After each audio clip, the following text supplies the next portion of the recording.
제19장. 욥이 대답하여 이르되, 너희가 내 마음을 괴롭히며 말로 나를 짓부수기를 어느 때까지 하겠느냐? 너희가 10번이나 나를 학대하고도 부끄러워 아니하는구나. 비록 내게 허물이 있다 할지라도 그 허물이 내게만 있느냐? 너희가 참으로 나를 향하여 자만하며 내게 수치스러운 행위가 있다고 증언하려면 하려니와, 하나님이 나를 억울하게 하시고 자기 그물로 나를 에워싸신 줄을 알아야 할지니라. 내가 폭행을 당한다고 부르짖으나 응답이 없고 도움을 간구하였으나 정의가 없구나. 그가 내 길을 막아 지나가지 못하게 하시고 내 앞길에 어둠을 두셨으며 나의 영광을 거두어 가시며 나의 관모를 머리에서 벗기시고 사면으로 나를 허르시니 나는 죽었구나. 내 희망을 나무 뽑듯 뽑으시고 나를 향하여 진노하시고 원수같이 보시는구나. 그 군대가 일제히 나와서 길을 도두고 나를 치며 내 장막을 둘러 진을 쳤구나. 나의 형제들이 나를 멀리 떠나게 하시니 나를 아는 모든 사람이 내게 낯선 사람이 되었구나. 내 친척은 나를 버렸으며 가까운 친지들은 나를 잊었구나. 내 집에 머물러 사는 자와 내 여종들은 나를 낯선 사람으로 여기니 내가 그들 앞에서 타국 사람이 되었구나.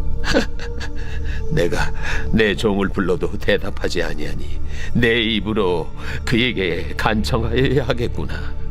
내 아내도 내 숨결을 싫어하며 내 허리의 자식들도 나를 가련하게 여기는구나. 어린아이들까지도 나를 업신여기고 내가 일어나면 나를 조롱하는구나. 나의 가까운 친구들이 나를 미워하며 내가 사랑하는 사람들이 돌이켜 나의 원수가 되었구나.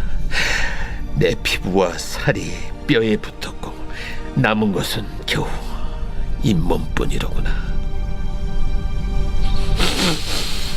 나의 친구야, 너희는 나를 불쌍히 여기다오. 나를 불쌍히 여기다오. 하나님의 손이 나를 치셨구나. 너희가 어찌하여 하나님처럼 나를 박해하느냐? 내 살로도 부족하냐? 나의 말이 곧 기록되었으면, 책에 씌워졌으면, 철필과 납으로 영원히 돌에 새겨졌으면 좋겠노라. 내가 알기에는 나의 대속자가 살아계시니 마침내 그가 땅 위에 서실 것이라. 내 가족이 벗김을 당한 뒤에도 내가 이 육체 밖에서 하나님을 보리라. 내가 그를 보리니 내 눈으로 그를 보기를 낯선 사람처럼 하지 않을 것이라. 내 마음이 초조하구나. 너희가 만일 이르기를 우리가 그를 어떻게 칠까 하며 또 이르기를 이래 뿌리가 그에게 있다 할진대 너희는 칼을 두려워할지니라. 분노는 칼의 형벌을 부르나니 너희가 심판장이 있는 줄을 알게 되리라.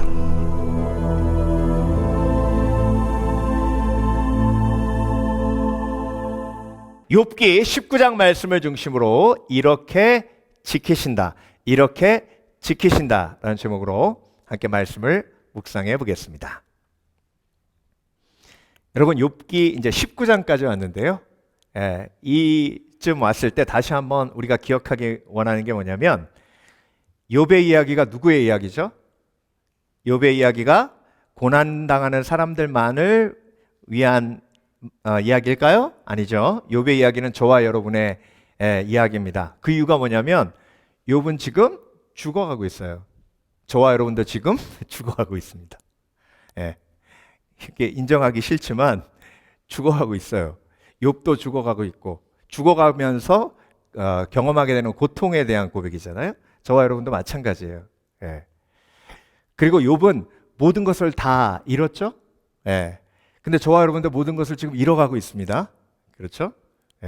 조금 지나면 친구도 잃고, 조금 지나면 내 가족도 잃고, 인생은 처음부터 끝까지 상실이에요. 상실. 그래서 상실의 이야기이기 때문에 욥의 이야기가 나의 이야기죠. 그리고 욥의 이야기가 나의 이야기인 이유가 뭐냐면 욥은 하나님 앞에 날마다 회개하며 하나님의 용서를 받았죠. 의롭다 칭함을 받았습니다. 의롭다 칭함을 받은 사람에게 여전히 고난이 있어요. 그러니까 욥이 왜 힘드냐면 하나님이 내 죄를 다 용서하셨는데 그럼에도 불구하고 고난이 있고 아픔이 있고 상실이 있으니까 이게 하나님의 용서하심에 대한 확신이 흔들리니까 힘든 거예요. 저와 여러분도 마찬가지입니다. 예수 믿고 의롭다 칭함을 받았죠. 그렇죠? 우리가 모든 죄에서 깨끗함 받았습니다. 그럼에도 불구하고 우리의 삶에 고난이 있죠. 아픔이 있죠. 여전히 광야를 걸어가요. 그러니까 예수 믿고 용서받았는데 계속해서 벌받는 느낌이 있는 거예요. 그러니까 욥의 이야기가 나의 이야기입니다. 그래서 오늘 본문에 이제 욥이 하나님 앞에 처절한 고백을 하고 있는데요. 제가 이 본문을 읽으면서 어떤 느낌이 들었냐면 이게 꺼져가는 심지 같아요. 촛불이 지금 바람에 흩날리면서 이제 조금만 바람이 세게 불면 탁 꺼질 것 같은 그런 위태해요. 그래서 욥이 첫 부분에는요 좀 목소리 높여서 그렇게 얘기했거든요. 그런데 갈수록 이 목소리가 점점 작아져요. 근데 여러분 오늘 제가 본문을 여러 번 읽으면서 하나님이 저한테 어떤 질문을 주셨냐면 지금 욥의 마음이 열려 있는가 닫혀 있는 거예요. 여러분 지금 본문 다 같이 읽었잖아요. 여러분 지금 욥의 고백을 욥기 19장에서 들으셨는데요. 지금 욥의 마음이 하나님 앞에 열려 있어요, 닫혀 있어요? 열려 있죠. 그렇죠? 열려 있으니까 그 속에 있는 게 다 튕겨져 나오는 거예요. 닫혀 있으면 안 튕겨져 나오죠? 그렇죠? 여러분 냉장고 열려 있으면 냉장고 안에 있는 냄새가 다 나오잖아요. 냉장고 닫아 놓으면 안 나오잖아요. 그러니까 욥 안에 있는 슬픔, 고통, 괴로움, 섭섭함, 상실감, 외로움, 화남 그런 거 다 튀어져 나오고 있죠. 그렇죠? 그러니까 욥의 마음이 지금 뭐 하고 있는 거예요? 열려 있는 거죠. 그러니까 여러분 하나님이요 욥기 19장을 통해서 저와 여러분에게 제일 먼저 주시는 질문이 뭐냐면 너의 마음은 욥처럼 열려 있는 거예요. 여러분 하나님 앞에 여러분의 마음이 열려 계십니까? 그 질문을 받고 제가 본문을 딱 보니까요. 욥의 마음이 하나님께 열려 있으니까 하나님이 욥의 마음에 손을 집어넣으실 수가 있는 거예요. 여러분 요한계시록 3장에 내가 문 밖에 서서 두드리노니 내가 내 음성을 듣고 문을 열면 내가 들어가 너는 나와 더불어 먹고 나는 너와 더불어 먹으리라 하셨죠. 그렇죠? 예수님께서는 우리가 마음문 열지 않으면 절대로 안 들어오세요. 못 들어오세요. 하나님은 좋으신 분이시고 절대 우리의 마음의 문을 부시고 들어오는 분이 아니에요. 악한 영은 부시고 들어와요. 그래서 예수님이 양의 문이라고 본인을 얘기하시면서 도적은 문으로 들어오지 않는다고 그랬죠. 하나님은 인격적이세요. 그래서 여러분 무릇 지킬 만한 것보다 내 마음을 지키라 생명의 근원이 이에서 남이니라 하셨습니다. 지금 욥은 모든 걸 다 잃었어요. 뭐만 남아있어요? 욥의 마음, 믿음만 남아있어요. 그런데 그 마음을 하나님 앞에 열어놓으니까 하나님이 욥의 마음속에 손을 집어넣으시고 지금 욥의 마음을 뭐하고 계시는 거예요? 지키시고 계시는 거예요. 여러분 인간의 가장 큰 교만은 내가 내 마음을 지킬 수 있다고 생각하는 겁니다. 인간은 절대로 자기의 마음을 지킬 수 없어요. 고난이 닥치면 섭섭함이 닥치면 내 마음은 여지없이 무너지고 갈기갈기 찢깁니다. 그래서 여러분 하나님께서 저와 여러분에게 오늘 본문을 통해서 욥이 하나님의 향해 하나님의 마음 하나님을 향해 마음이 열려 있는 것을 보여주시면서 하나님이 욥의 마음을 어떻게 지금 그 열린 마음에 손을 집어넣고 지키시는지를 하나하나 보여주고 계시는 거예요. 근데 여러분 6절 보세요. 하나님이 나를 억울하게 하시고 억울함을 표현하죠. 7절 내가 폭행을 당한다고 부르짖으나 응답이 없고 답답하잖아요. 우리가 지금 민수기 좀 묵상하고 있는데 민수기 묵상하면서 좀 이렇게 가슴 뻥 뚫리는 게 뭐냐면 모세가 기도할 때마다 하나님 응답하시잖아요. 이게 그래도 답답하지는 않아요. 모세가 기도할 때마다 하나님 응답해 주시니까. 그런데 여러분 욥기 보세요. 답답해요. 하나님이 응답이 없어요. 여러분 고난당할 때요. 아무리 부르짖어도 하나님이 응답을 하지 않으세요. 이게 고난인 이유예요. 9절 나의 영광을 거두어 가시며 나의 관모를 머리에서 벗기시고 막 창피함이 밀려오는 거예요. 고난당하기 전에는 모든 사람들이 욥을 존경하고 욥만 지나가도 막 욥 지나간다 막 그랬는데 하나님이 모든 영광 다 거두어 가시고 나의 관모를 머리에서 벗기셨다. 10절 사면으로 나를 허르시니 나는 죽었구나. 죽었다라는 고백을 해요. 아예 그냥 나는 죽었다. 내 희망을 나무 뽑듯 뽑으시고 모든 희망을 다 하나님이 가져가시고 나를 향하여 진노하시고 원수같이 보시는도다. 여러분 이게 열린 마음을 가진 사람의 기도예요. 여러분의 마음은 열려 계십니까?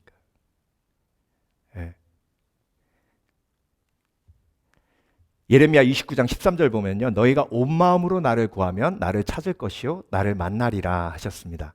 온 마음이 열린 마음이에요.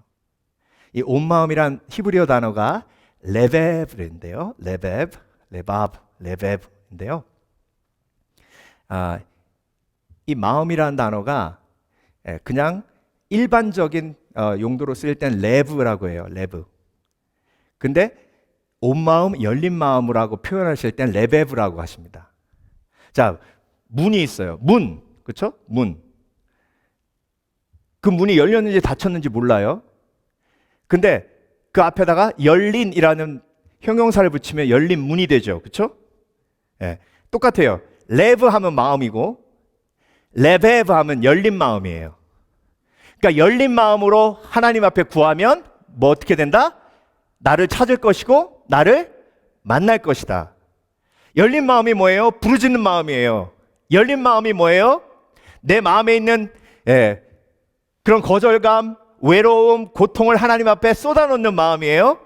그렇게 하나님 앞에 쏟아놓으면 그걸 온 마음, 레베브라고 하고 그렇게 하면 나를 찾을 것이요 나를 만나리라 하셨는데 음성으로 만나는 게 아니라 오늘 본문에 욥의 마음속에 손을 깊이 집어넣으시고 욥의 마음을 치유하시고 회복하시고 일으키시고 깨끗게 하시는 그 놀라운 하나님을 경험할 때 하나님이 나를 지키고 계신데 내 마음을 지키고 계시는구나를 체험하는 거예요. 그래서 여러분의 마음은 열린 마음이십니까? 레베브십니까? 자, 그래서 하나님이 이렇게 지키세요. 우리가 마음을 열고 고난 속에서 아픔 속에서 고통 속에서 열린 마음으로 하나님 앞에 나아갈 때 하나님은 우리의 마음을 지키십니다. 마음을 지켜주실 때 광야를 걸어갈 수 있는 힘이 생기고요. 마음을 지켜주실 때 믿음으로 다시 한번 일어날 수 있는 그런 소망이 우리 가운데 임하게 됩니다. 자, 그러면 하나님께서 욥을 어떻게 지키셨는지 오늘 본문을 통해서 세 가지로 묵상해 보길 원합니다. 자, 왜 이 본문이 중요하냐면요. 저와 여러분도 하나님이 응답하시지 않는 것 같은 느낌이 들 때가 있어요. 죽어가는데 하나님은 침묵하고 계세요. 아무 말 안 하세요. 그리고 주위에서 막 판단하고 정죄하는 말만 들려요. 그때 내 마음을 하나님 앞에 열면 하나님이 이렇게 지키세요. 뭘 주심으로? 용기를 주심으로. 뭘 주신다고요? 용기를 주심으로. 여러분 고난당할 때 제일 힘든 게 뭐냐면요. 사람이 무서워요. 그래서 고난당한 사람은 고립돼요. 둘 중에 하나예요. 고난당하지 않는 척하고 바깥에 나가서 헤헤 호호하면서 아무렇지도 않은 척하면서 사는 방법. 감추고 사는 방법. 근데 감추지 못해 내 고난과 아픔이 다 드러났어요. 그럼 사람들 만나는 사람들마다 뭐라고 물어봐요? 예? 괜찮아 물어보죠. 난 안 괜찮은데 왜 자꾸 괜찮아 물어봐요? How are you? 예. 그러니까 사람이 두려워요. 그리고 그 눈빛이요. 예. 그 사람이 그렇게 보는지도 않는데도 막 괜히 나 판단하는 것 같고 막 기분 나빠요. 근데 여러분, 욥은요 지금 너희가 10번이나 나를 학대하고도 부끄러워 아니하는도다. 여러분, 욥의 친구들한테요 할 말 다 합니다. 이게 얼마나 큰 용기인지 아세요? 지금 욥의 생사 여탈권을 진 사람은 누구예요? 누구예요? 욥의 친구들이에요. 욥의 친구들 떠나면 욥 굶어 죽어요. 모든 거 다 잃었죠, 그렇죠? 그럼 지금 양식은 누가 갖다 주는 거예요? 친구들이 갖다 주는 거예요. 그러니까 친구들이 욥과 함께 있지 않으면 욥은 바로 죽어요. 그러니까 친구들이 지금 욥한테 갑질하는 거예요. 하고 싶은 말 다 하는 거예요. 근데 욥은요 지금 친구들을 두려워하지 않아요. 4절 보세요. 비록 내게 허물이 있다 할지라도 그 허물이 내게만 있느냐. 그래서 여러분, 이게 고난당할 때 내 주위에 있는 사람들에게 내가 기쁨이 되지 못한다는 것 때문에 너무 내 속에 거절감이 생겨요. 근데 여러분, 우리의 관계의 목적은요 내 앞에 있는 사람을 즐겁게 하는 게 아닙니다. 다시 한번 말씀드려요. 하나님이 저와 여러분에게 주신 관계의 목적은 내 앞에 있는 사람을 내가 즐겁게 하고 그 사람이 나를 좋아하게 만드는 게 관계의 목적이 아니에요. 공감을 못 하시네. 그러면 목사님 왜 살아요? 예? 내 앞에 있는 사람이 나를 좋아해야 기분이 좋죠. 내 앞에 있는 사람이 나를 이상하게 쳐다보면 기분 안 좋죠. 예. 그러니까 여러분, 예수 믿는 사람은 달라야 되잖아요. 세상 사람들은 내 앞에 있는 사람 즐겁게 만들어가지고 내가 칭찬받고 내 앞에 있는 사람들한테 내가 인정받아가지고 내가 좋은 사람 되고 이게 관계의 포커스예요. 이걸 못하면 관계 끊는 거예요. 안 만나고 싶잖아요. 그러니까 고난당하면 그 사람한테 내가 짐이 되는 것 같으니까 사람 안 만나고 싶은 거예요. 근데 여러분, 하나님이 우리에게 주신 관계의 목적은 내 앞에 있는 사람을 즐겁게 하고 기쁘게 하는 게 아니라 하나님을 기쁘게 하는 거예요. 아멘. 그래서 갈라디아서 1장 10절에 사도 바울이 뭐라 그랬어요? 갈라디아 교인들이 잘못 가고 있으니까 갈라디아 교인들 너희들의 믿음이 잘못되었다라고 지금 싫은 말 해야 되는데 그 싫은 말을 편지에다 써서 보내면 갈라디아 교인들이 좋아하겠냐고요. 사도 바울은 알고 있었어요. 싫어할 줄. 그럼에도 불구하고 내가 너희를 기쁘게 하랴 하나님을 기쁘게 하랴. 너희를 기쁘게 하려고 내가 살면 나는 하나님의 종이 아니니라. 그러면서 갈라디아서 쓴 거예요. 갈라디아서 1장 10절에. 그래서 여러분, 우리의 삶의 목적은 내 앞에 있는 사람을 즐겁게 하는 것이 아니고 하나님을 즐겁게 하는 거예요. 하나님이 기뻐하시는 거예요. 그러니까 우리가 고난당할 때 하나님이 우리 속에 사람을 두려워하지 않는 용기를 믿음으로 허락해 주시는 줄 믿습니다. 믿습니다. 예. 그래서 내 앞에 있는 사람들만 즐겁게 해가지고 내가 인정받으려고 그러면 사람에게 묶여요. 저 사람이 내가 이 말하면 어떻게 생각할까? 예. 내가 이렇게 고난당해도 꾹 참아야지. 예. 내 친구들이 나한테 갑질해도 아무 말 하지 말아야지. 내가 잘못했다가 쟤네들이 나 밥 안 주면 나 죽잖아. 이제 남은 건 친구 3명밖에 없는데 얘네들까지 떠나면 난 끝장이야. 고난당할 때 사람을 두려워하면 고난에 묻혀요.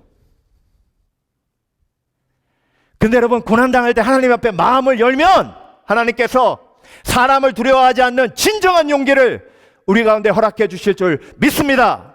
믿습니다. 그 고백이 시편 138편에 나와요. 138편 3절. 내가 간구하는 날에 주께서 응답하시고 내 영혼에 힘을 주어 나를 강하게 하셨나이다. 간구하는 날이 뭐예요? 열린 마음이에요. 내 마음이 레베브 되어 하나님 앞에 열려 있을 때 주께서 응답하시고 내 영혼에 힘을 주시어 나를 강하게 하셨나이다. 하나님이 내 영혼에 손을 쑥 집어넣으시면 내 영혼은 강해져요. 예, 내 마음을 치유하시고 회복하시니까. 예, 그때 용기가 임합니다. 사람을 두려워하지 않는 힘이 나에게 임해서 고난을 뚫고 갈 수 있는 힘이 생기는 거예요. 근데 여러분, 고난 속에 하나님 앞에 내 마음을 열지 않으면 사람이 너무 두렵고 사람이 던지는 한마디가 마음속에 막 비수같이 꽂혀가지고 결국 그 화살, 독이 퍼져가지고 죽어요. 그런데 고난 당하면 당할수록 하나님 앞에 마음문을 열고 사람을 두려워하지 않는 힘을 공급받으면 그때부터 내 삶이 다시 한번 희망으로 나아가게 되는 줄 믿습니다. 여러분, 아론이요, 모세가 십계명 받으러 시내산에 올라갔을 때 사람들이 와가지고 아론 협박했어요. 너 우리를 애굽에서 이끌어낸 그 신을 형상으로 만들어라.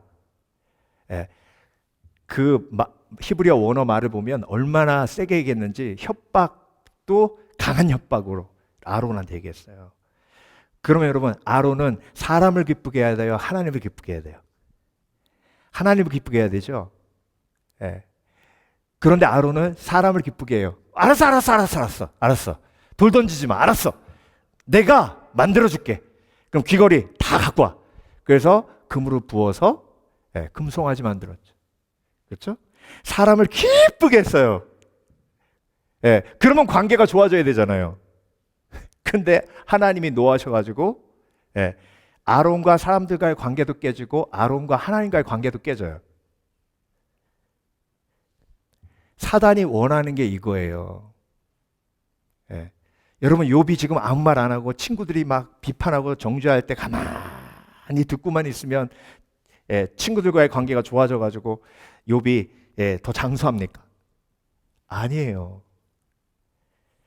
그래서 여러분, 오늘도 내 마음을 하나님 앞에 열어 사람을 두려워하지 않는 용기가 내 영혼 속에 담기는 은혜를 누리시길 주의 이름으로 축원합니다. 두 번째, 이렇게 지키시는데요, 우리가 레베브가 되어 우리의 마음문을 열고 하나님의 그 손이 내 마음속으로 깊이 들어오면 신음에도 응답하시는 하나님의 은혜를 누리고 내 마음을 지켜주시는 하나님의 사랑을 체험합니다. 여러분, 이 신음이란 말이요, 아까 레베브라는 말이 부르짖고 막 그런다는 거 말씀드렸죠. 근데 인간이 처음 고난당하면 막 부르짖어요. 주야, 어떻게 나한테 이럴 수가 있습니까? 막 그러면서 막 부르짖어요. 그럼 힘 빠지죠, 그렇죠? 점점. 그러면 그 부르짖음이 점점 힘 빠져가지고 마지막에는 뭐가 돼요? 신음이 되죠. 그래서 통곡하면서 기도하시는 분들 보면 처음에는 막 그러다가 마지막에는 목이 쉬어가지고 이렇게 되잖아요. 이게 신음이에요. 근데 히브리어의 레베브는 쬐야도 레베브고 이것도 레베브예요. 자, 욥의 신음이 나옵니다. 23절. 나의 말이 곧 기록되었으면 책에 쓰여졌습니다. 여러분, 고난당하는 사람이요, 제일 고통스러운 게 뭐냐면 내가 겪은 이 고난이 다 쓸데없는 고난이 되는 게 두려워요. 그리고 내가 겪는 이 고통과 아픔을 아무도 알아주지 않는다는 게 너무 힘들고 허무해요. 그러니까 여러분, 이 고백은요, 욥의 고백만이 아니에요. 저와 여러분의 고백이에요. 신음소리가 날 때 누가 한 사람이라도 이 고통을 알아줬으면 좋겠다. 그 고백이에요. 나의 말이 곧 기록되었으면, 책에 쓰여졌으면. 여러분, 근데 이 신음의 기도에 하나님이 어떻게 하셨죠? 응답하셨죠. 그렇죠? 어떻게 됐어요? 욥의 이야기가 책에 기록돼 가지고 지금 3,000년 후에 우리가 지금 읽고 있잖아요. 놀랍지 않으세요?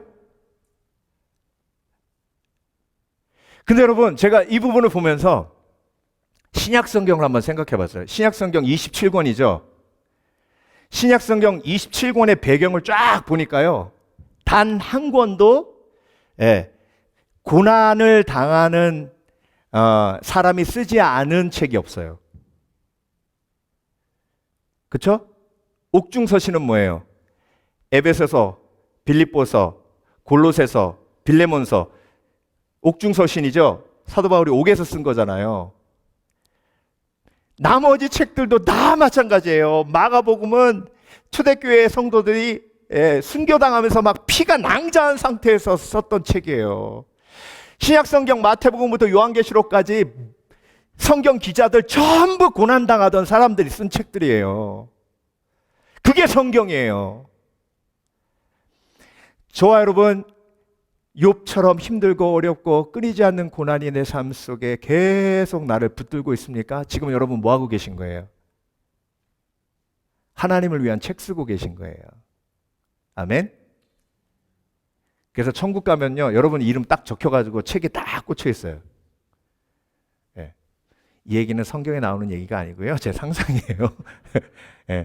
올라가면 저는 어떤 책부터 제일 뽑아가지고 읽을까요? 우리 성도들 책 뽑아가지고 읽는 거예요. 대충만 알고 있었잖아요. 그 책 딱 뽑으면 하나님이 나의 말이 꼭 기록되었으면, 책에 쓰여졌으면, 하나님이 내 모든 고난을 기억해 주셨으면, 내 아픔을 기억해 주셨으면, 그걸 하나님이 다 기록하셔서 성도들의 간증 책 도서관에 꽂아두시고 내 이름도 거기 있어요. 그걸 꺼내서 열어보면 하나님이 다 알고 계셨구나. 내 신음에도 응답하고 계셨구나. 내 고통에도 하나님이 반응하고 계셨구나.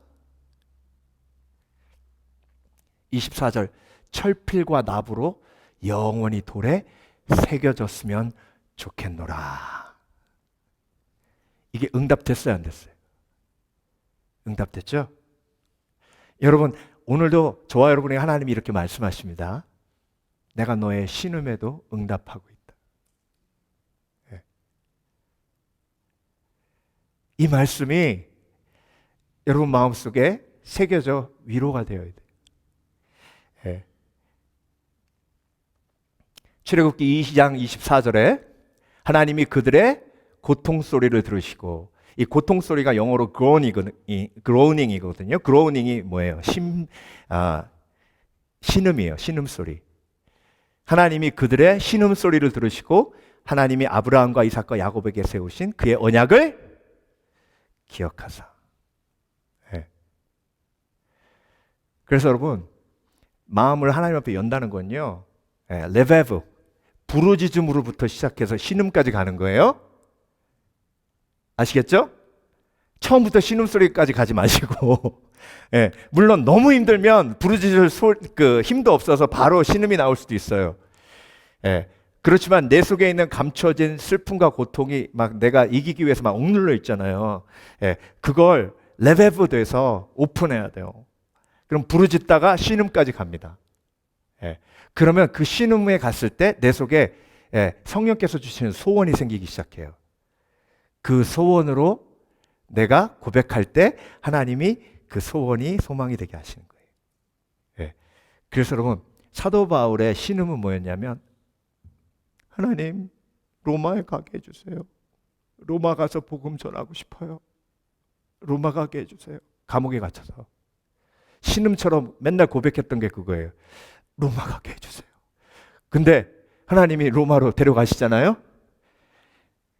내 마음속에 신음 속에 섞여 나오는 내 영혼의 심연의 깊은 소원이 하나님께서 주신 것이요, 그 소원을 지우지 않으시는 이유는 그 소원을 지금 이루고 계시기 때문입니다. 아멘. 그래서 여러분, 신음까지 가세요, 기도할 때. 그러면 그 영적 체험합니다. 이 욥이 고백한 것처럼 내 신음 속에 성령께서 주시는 소원이 묻어나와요. 그러면 그걸 이루시는 하나님을 기대하시면 돼요. 다윗의 신음소리가 시편에 가득 기록되어 있어요. 근데 여러분, 다윗의 신음소리가 얼마나 깊이 하나님 앞에 응답되었는지, 다윗의 신음소리 하나가 뭐냐면, 주여 나의 눈에 눈물을 병에 담으소서. 이게 욥의 고백과 똑같아요. 하나님, 나의 눈물을 하나도 땅에 떨어뜨리지 않으시고 나의 눈물을 기억하여 주시옵소서. 그리고 이 눈물이 기쁨 되게 하여 주시옵소서.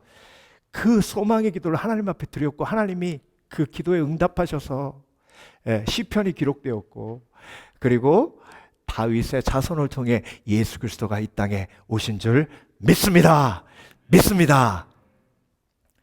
그래서 시편 38편 9절, 주여 나의 모든 소원이 주 앞에 있사오며 나의 탄식이 주 앞에 감추어지지 아니하나이다.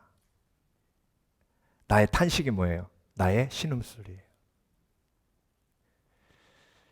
그래서 여러분, 내 마음이 레베브, 열린 마음이 되면 하나님은 내 마음속에 손을 깊이 집어넣으시고 내 속에 소망을 허락해 주시는데, 그 신음이 또 다른 소망이 되게 하십니다.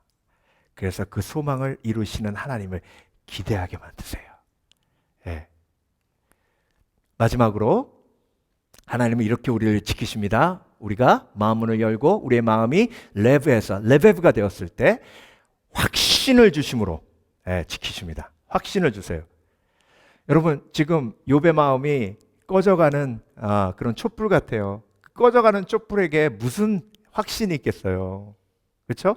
그냥 그 촛불은 그냥 꺼지면 끝이에요. 근데 그 꺼져가는 촛불을, 꺼져가는 심지를 끄지 아니하시고, 연약한 갈대를 꺾지 않으시고, 그렇죠?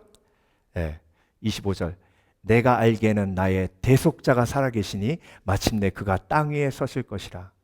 여러분, 오늘 본문 말씀에 쭉 흐름을 보면요, 20절까지 읽으면 이제 나 이제 죽여주시옵소서, 끝났습니다. 이제 나는 이제 기도 안 할래요. 내가 천국 가든 지옥 가든 알아서 하세요. 뭐 그러고 끝날 것 같은데, 갑자기 뒤집혀가지고요, 나의 고통이 책에 기록되게 하시고 하면서 25절부터는 막 확신의 믿음의 고백이 뻥뻥 튀어져 나와요.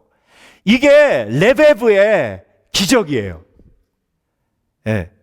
내가 알기에는 나의 대속자가 살아계시니 마침내 그가 땅 위에 서실 것이라. 26절, 내 가죽이 벗김을 당한 뒤에도 내가 육체 밖에서 하나님을 보리라. 이게 부활의 고백 아닙니까? 생명의 고백이잖아요. 그래서 여러분, 하나님 앞에 내 마음을 열어놓으면 어느 순간 나도 모르는 확신의 고백이 막 내 입에서 튕겨져 나오기 시작해요.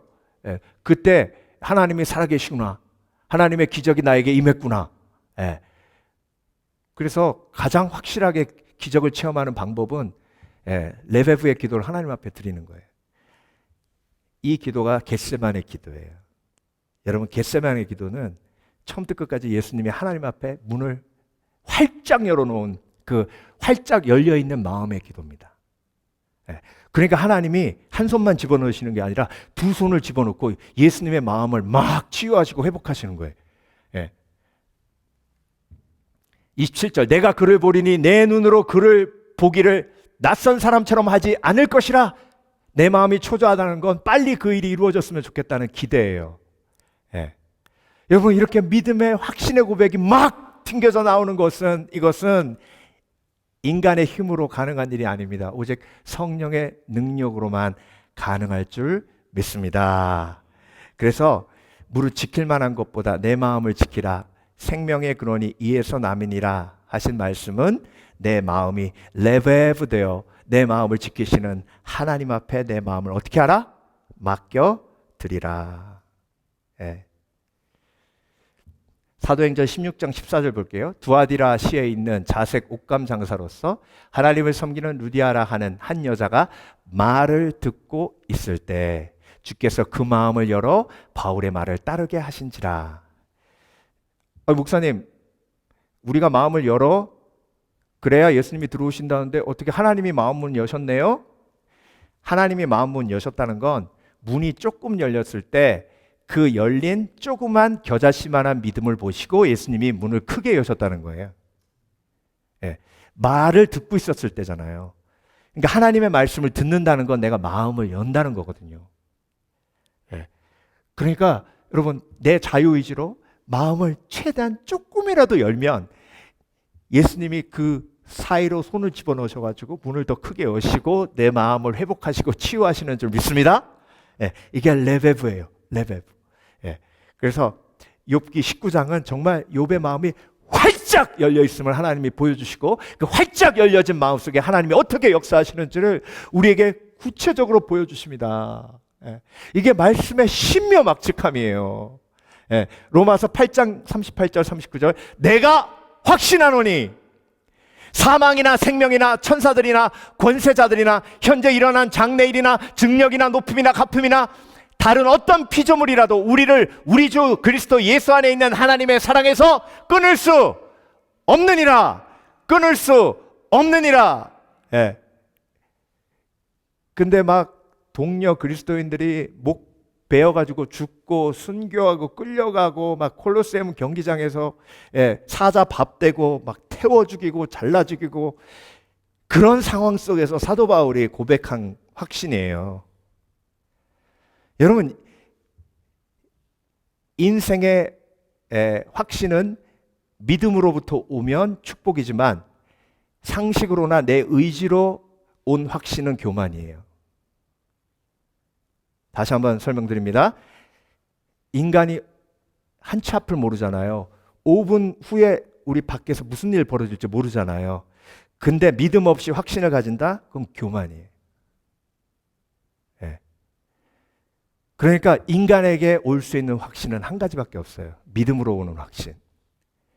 그 믿음으로부터 오는 확신이 내가 내 마음이 레브에서 레베브 되어 하나님 앞에 내 마음을 열어놓을 때 그때 십자가에 함께 달렸던 두 강도에게 임한 확신이 임하는 거예요.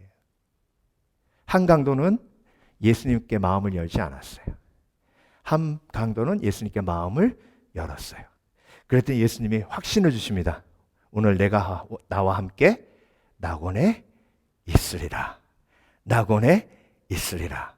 여러분 구원의 확신 여러분 가운데 임한 줄 믿습니다. 예, 그 구원의 확신을 예수님께서 여러분께 주신 거예요. 그러니까 여러분이 예수님께 마음을 여신 게 증명되는 겁니다. 제가 말씀 준비하면서 아주 오래전에 들었던 간증이 생각나서 찾아봤거든요. 백성도 목사님 한 2, 3년 전에 제가 들었던 것 같아요. 새롭게 하소서 통해서. 지금 그 얼굴은 웃고 계시지만 제가 들은 간증 중에 가장 고난이 많은 분 중에 하나예요. 아버지가 외도해서 상처받아가지고 집 나와서 룸사롱에서 그 깡패들하고 같이 지내면서 정말 피폐한 삶을 살았는데요. 간증 한번 제가 옮겼어요. 그대로 젊은 시절 저는 가출하여 룸사롱 웨이터가 되었고 조직의 재앙과 범죄의 그림자 속에 빠져들 뻔했습니다. 그곳에서 나오는 건 배신이었고 배신은 곧 죽음을 의미했습니다. 그러던 어느 날 새벽 한 룸사롱 누님이 조용히 찬송가를 부르며 제 손을 잡고 말했습니다. 너는 여기 있을 아이가 아니야. 도망쳐. 하나님이 너를 부르셨어. 그 말 한마디에 저는 죽음을 무릅쓰고 뒷문으로 뛰쳐나왔습니다. 그건 제 힘이 아니었습니다. 하나님이 주신 마지막 용기였습니다. 그래서 저는 압니다. 하나님은 우리를 지키기 위해 때로는 도망칠 용기를 주십니다. 자, 하나님의 음성에 마음 조금 여니까 하나님이 그 속에 뭘 주셨어요? 용기 주셨죠. 그렇죠? 오늘 말씀과 연결되는 부분만 제가 옮긴 거예요. 그래서 하나님 앞에 우리의 마음이 레베브 될 때 사람을 두려워하지 않는 용기를 우리 가운데 허락해 주셔서 우리를 보호하십니다. 자, 두 번째 그 간증을 보면요. 결혼하고 난 뒤 저는 두 아이를 얻었습니다. 첫째 아이는 원인 모르는 질병으로 3개월 시한부 판정을 받았습니다. 그런데 기도 중 놀라운 은혜로 치유받았습니다. 그런데 둘째 아이가 선천성 백혈병이 걸렸습니다. 이번에도 고쳐주실 줄 알았는데 둘째는 하나님이 데려가셨습니다. 하나님 앞에 기도조차 나오지 않는 날들 그저 눈물과 신음뿐이었습니다. 입술은 굳었고 가슴은 무너졌습니다. 그때 제 입에서 나온 고백이 하나님 저는 어떤 고난이 있어도 목회는 포기하지 않겠습니다라는 고백입니다. 여러분 이게 하나님 목회를 포기해야 됩니다가 맞잖아요. 근데 신음으로 하나님 앞에 나아가니까 내 입에서 목회를 그럼에도 불구하고 절대 포기하지 않겠다는 고백이 나오는 거예요. 이게 신음에도 응답하시는 하나님이에요. 그 고백 후 하나님은 딸의 유고를 뿌린 그 땅에 교회 건물을 주셨고 그 땅 위에서 저는 다시 목회를 시작할 수 있었습니다. 이게 곤지암이에요. 네. 참 하나님의 역사는 놀랍죠. 거기 가서 딸 유고를 뿌렸는데 그 부지를 하나님이 주시고 거기에다 교회를 세우게 하신 거예요. 그런데 그 교회가 2번이나 불에 타고 한 번은 방화로 불타고요. 한 번은 실화로 불탔어요. 교회가 2번이나. 경매로 넘어갔어도 하나님은 다시 성도들을 붙여주시고 성도들은 목사님 다시 시작합시다 라며 빗자루를 들고 불탄 교회를 청소했습니다. 그분은 제 신음 속에서도 응답하고 계셨습니다.